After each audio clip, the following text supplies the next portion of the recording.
show yourself. There, got 5 people. We all know that the death penalty is one of the most controversial topics of conversation in the world. However, my goal is not to express my opinion on whether or not we should abolish it, but instead inform my classmates how the death penalty impacts each and every person in the room. In researching how it impacted our history, I found it quite interesting, and the evidence provided just what little to big difference the death penalty makes. In relevance, the death penalty affects more people than we think it does. As we take a look at the details and dive into a deeper understanding of the death penalty, we have to look at the death by death ratio. We also have to look at the emotions put forth instead of providing evidence, and we also have to look at one's race of an individual. Once finished, I hope you will be able to gain a better understanding on the different ways and details of the death penalty that vary with everyone's opinion, but will also help with elaborating on your own conclusion about it as well. Many people have been killed by the death penalty. One can go by saying an eye for an eye. In the death penalty statistics website, it was stated a total of 1,491 convicts have been executed in the United States since 1976, with 23 in 2017 and 25 in 2018. The annual number of executions have been in decline since 2009, when there were 52, but began to rise only after 20 people were executed in 2016. Many of the deaths listed in the website just had a number that was very generously increased each year. So how does this impact society and the individual?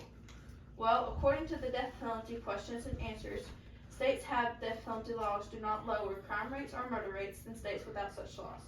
And states that have abolished it have no deterrent effect. So why do we continue to put people to the death penalty instead of just letting them sit in jail? Because we're having to pay for it. As the death rate rises, no one is quick to blame themselves when sentencing someone to die. Instead, most people agree you must have an eye for an eye. Americans often do put their emotions first instead of actually having proof, or even having one of their own family members put on the stand to die. Let's take a look at the article report addresses death row family members' barriers to mental health care, which describes what it's like to have a family member executed and how it affects the mental health. They explain what a person might go through with this experience. No one really talks or describes the mental health challenges one faces with this.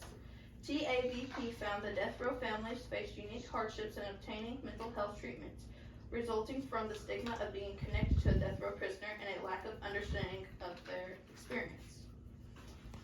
On another hand, we get Americans who just base their emotions on what they believe is right. According to Ellsworth and Gross, 1994, the discussion in their book revolved around people and how they oftentimes think of their emotions instead of providing evidence to back up their case.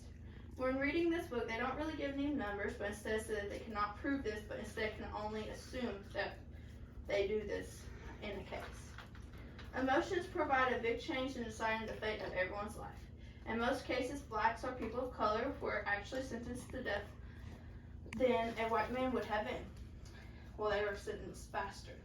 In the article Race and the Death Penalty, they describe how the color of a defendant and victim's skin play a crucial and unacceptable role in deciding who receives the death penalty in America.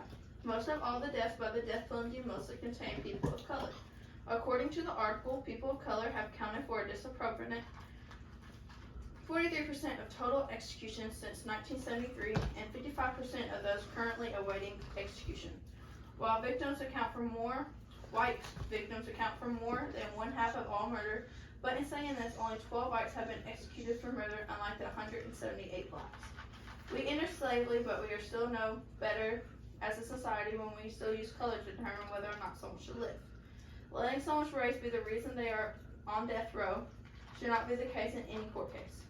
Now that you have learned about the death penalty and how it impacts your society as well as the individuals, I hope you have a better understanding and create your own opinion on the matter of it.